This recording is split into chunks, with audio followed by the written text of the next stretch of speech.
Welcome to Golf Getaway, and welcome back to The Cut in Port Bouvard, Western Australia. The Cut is such an awe-inspiring golf course that I've had to create 2 shows to showcase its incredible natural beauty. In today's show, course superintendent and former Western Australian senior squad member Nick Price gives me a guided tour of the back nine and shows off why the Cut draws similarities to the Great Links courses of Ireland and Scotland.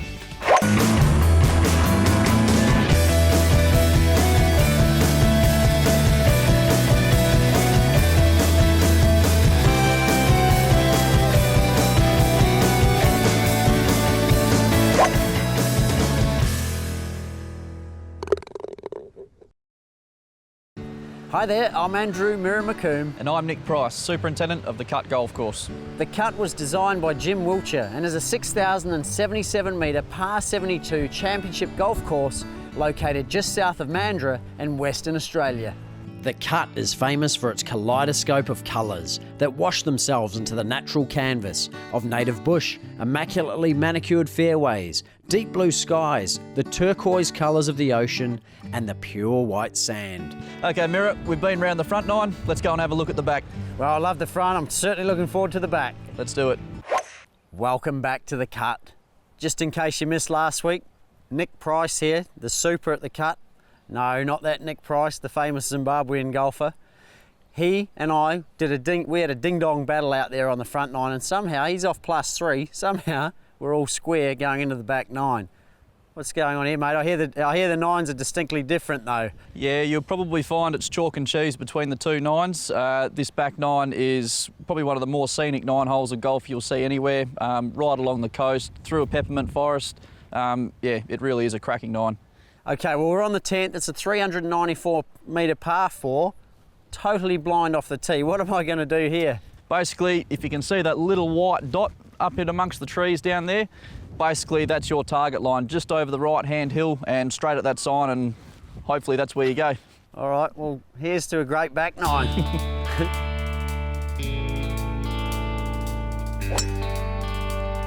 Great shot.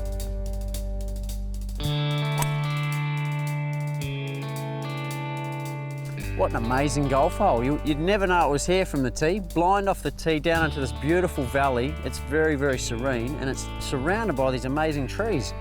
What are they? Scientifically, they are an Agonus flexuosa, but commonly known as the peppermint tree.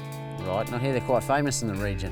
Yeah, it's actually one of the last remaining natural peppermint forests, so it's actually quite a unique 9 holes, and yeah, you'd probably go a long way to find anything close to it, to be honest. All right, well, I'm probably still a couple of hundred out here. We'll see how I go. Good luck.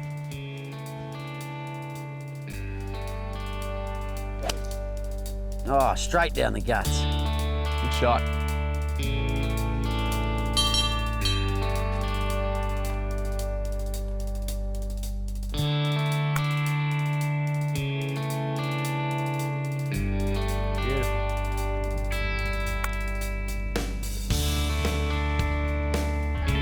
Look at that. Nice birdie opportunity, Nick. Yeah, yep, got ourselves in the correct fashion here. You made a nice little scrambling 4, but to be honest with you, a lot of people will play this hole as a par 5 when you've got the screaming sou'wester, so bogey's not always a bad score here. All right, we'll knock it in. Okay.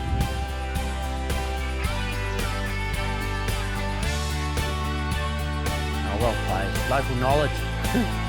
How many birdies have you had in this game? Don't know, a few more wouldn't be bad though.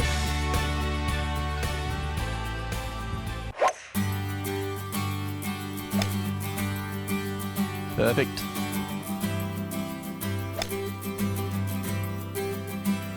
Nice.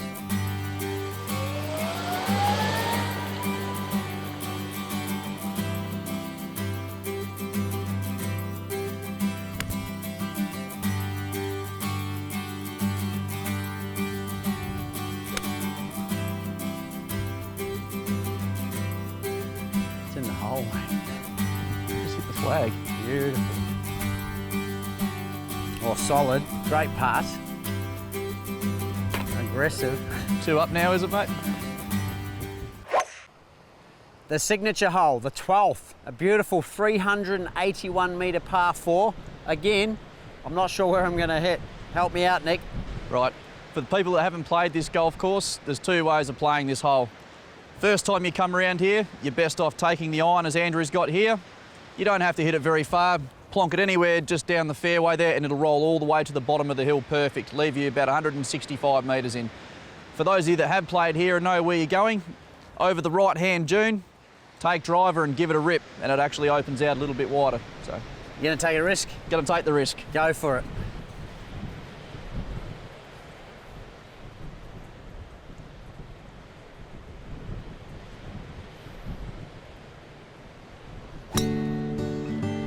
Yeah, very nice, Nick.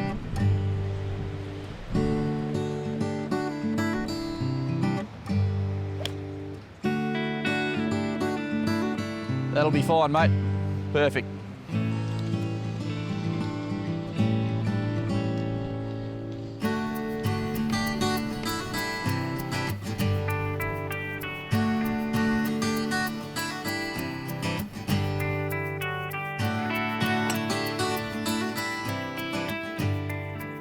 Certainly a hole you've got to be smart on, mate. I was 50 metres back, but at least I was on the fairway, but I can see how you can get in trouble. Absolutely. Well, we've taken the risk and got the reward this time, Andrew, but as Michael Long would tell you, a former PGA winner around this golf course, he didn't take any more than a hybrid for the entire 4 days, and 4-iron on this hole was the same choice as what you took, and it did him pretty well. Yeah, well, you see with the hill, it gives you an extra 50, doesn't it, when it rolls down? Absolutely. You could do that with even a 7-iron, just about chip it down the fairway and it'll run straight into the same spot where you ended up. Smart golf. Easy.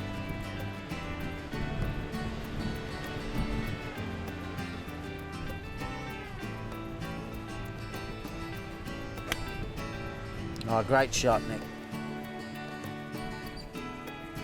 Surely one of the most spectacular holes in the world, this one, Nick. Yeah, you go a long way to find anything better. I mean, you can literally throw a golf ball in the water from the green, so let's see if we can hold the putt.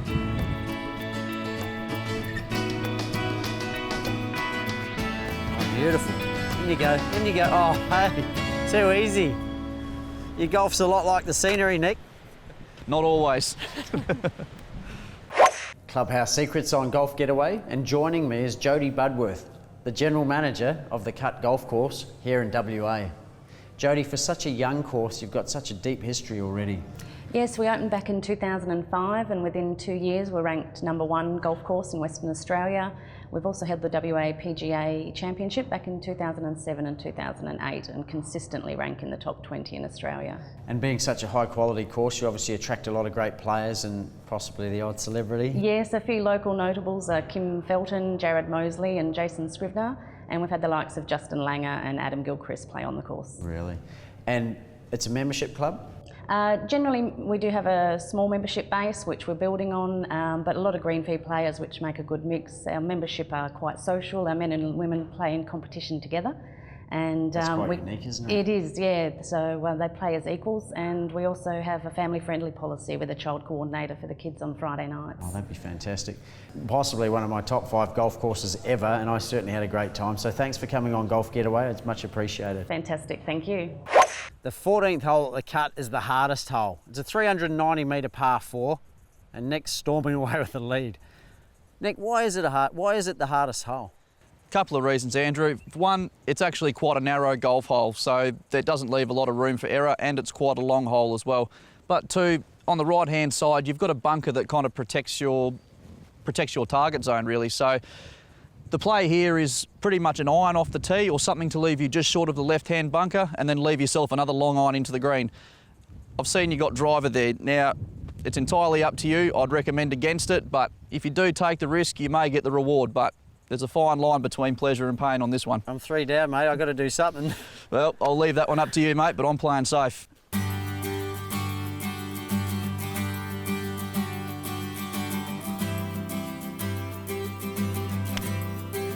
Oh, very nice.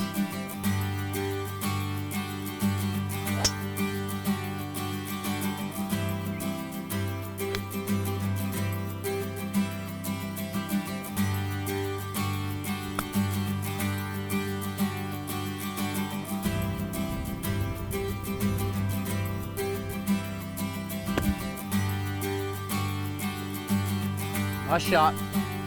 Took the risk, got the reward. Very nice, mate. Good bird. I can see how it can be a hard hole though. You know, those bunkers are pretty big, Nick. Yeah, definitely. If you, like you said, take the risk, you might get the reward, but you can also get the other as well. I'm here with Craig Tapp. He's the head instructor and the owner of the Peel Golf Academy, and we're at the beautiful Cut Golf Course. Craig, breaking putts.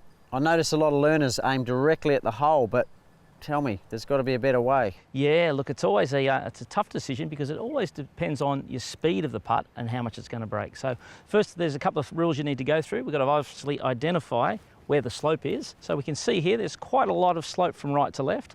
I always think the preference should be, if you're going to have a look, walk down to the low side, and that'll give you a really good indication of what sort of slope's there. So have a look at multiple angles. Yeah, look around all the way around the hole, but I think if my preference is to go below, on the low side, it just really identifies how much slope is there.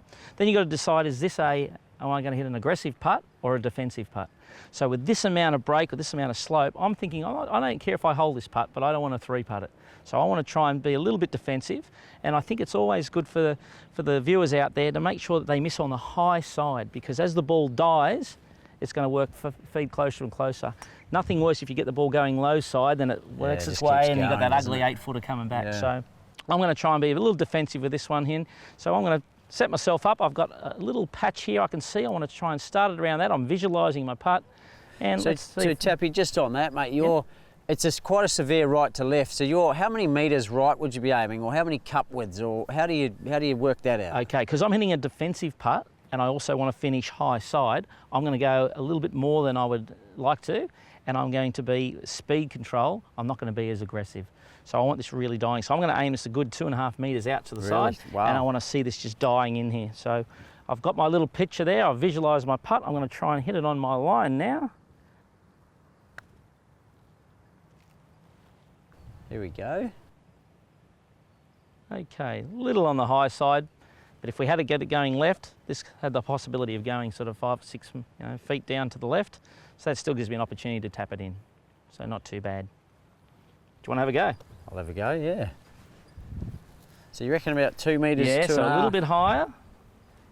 A nice defensive putt. Oh, it's a bit low, isn't it? Oh, stop. So weight's just as important as break on this hole, isn't it? It's the line, but it's the speed you hit it on that line. So there's many different lines to hit the perfect putt. It just depends on what speed you want to hit it there. So try again there. Let's see if we can get you just a little bit more aggressive.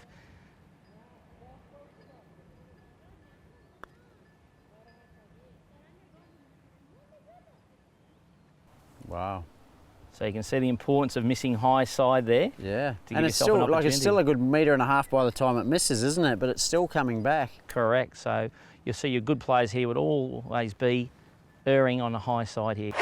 The 16th, a relatively benign 130 metre par 3 down the hill. Pretty straightforward, Nick. It would appear that way, Mirror, but when you've got crosswinds prevailing and quite a shallow green to hit to, anything can happen. It's quite sneaky. Heard there's been a few hole-in-ones on this hole though. Oh, just 1 or 2. Down in the front pin position there, as you can see, it all funnels in like a bowl. So if the pin's down there and you hit a decent shot, there is a fair chance you'll hole it. So Okay, so nearest the pin, if I get closer, you're 2 up, we'll call it double or nothing with square. done deal. Bring it on. Geez, you're confident. Well, you don't have much confidence in me. Oh, hang on, hang on. I'll tell you what. Oh, it's coming down the hill. Here's my first hole in one. Nice shot.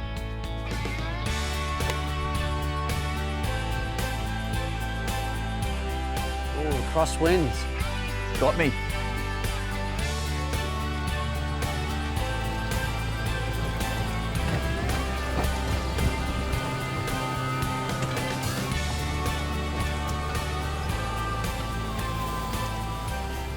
Well, Nick, I think we might be square, but, oh, hang on, what's this? Just another blue-tongued lizard, mate. Pretty common occurrence around the cut, that and a couple of snakes every now and again, but don't worry too much, he won't hurt you. What about the odd birdie?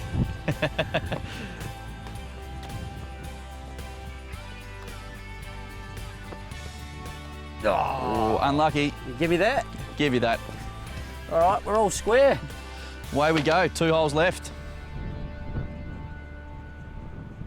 Well, well, well, it's all come down to the 18th, and who would have thought?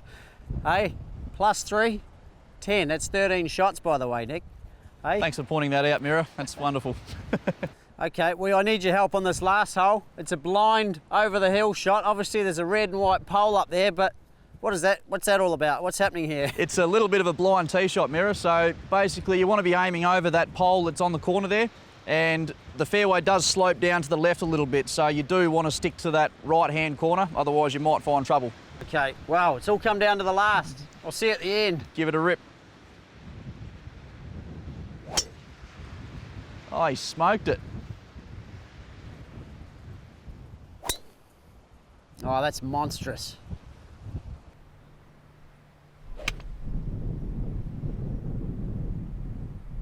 All right, Mira, we've got this far, but looks like you're in a bit of trouble in the bunker there.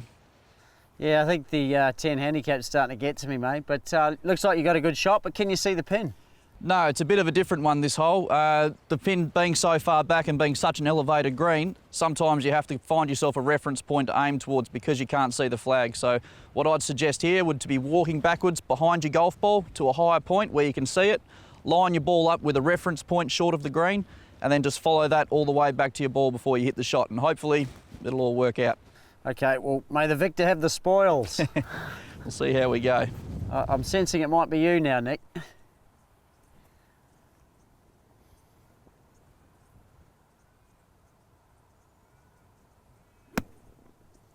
Yeah, lovely shot.